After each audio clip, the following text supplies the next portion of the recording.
You are the unvaccinated. You are the problem. It is the unvaccinated who are the problem, period, end of story. When the chips are down, these civilized people, they'll eat each other. The only people that you can blame, this isn't shaming, this is the truth. Maybe they should be shamed, are the unvaccinated. It's time to start blaming the unvaccinated folks, not the regular folks. Anyone you came into contact with will blame you, as will the rest of us who have done the right thing by getting vaccinated. Because frankly, we know that we can't trust the unvaccinated. I think it's time to get our moral house in order, Anderson. It's the unvaccinated who are the threat. All of us vaccinated folks are going to start wearing masks to protect the unvaccinated folks. It's called a Christian value. You're basically punishing the vaccinated for the sins of the unvaccinated. People are not behaving honorably. The unvaccinated are basically saying, well, it's open season for me. I can do whatever I want as well. The unvaccinated are basically beating their breasts and running around the country saying, we don't care, we're living free, and so forth. We've been patient, but our patience is wearing thin. The unvaccinated, a group that includes children and people acting like children.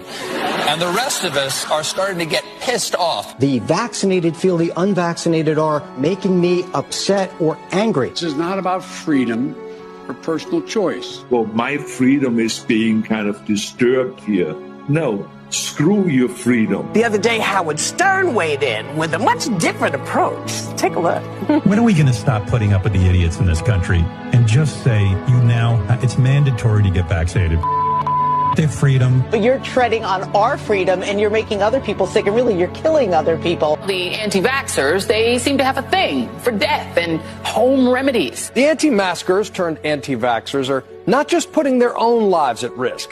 If that was the issue, we could just say that we can watch them compete to win place or show in the Darwin Awards. We have to start doing things for the greater good of society and not for idiots who think that they can do their own research. And don't get me started on the lunatics who won't take any of the COVID vaccines. Life is too short to be an ass. Life is way too short to be ignorant of the promise of something that is helping people worldwide. Maybe you're doing it because you're disconnected or disorganized. Maybe you have some sympathetic psychological reasons.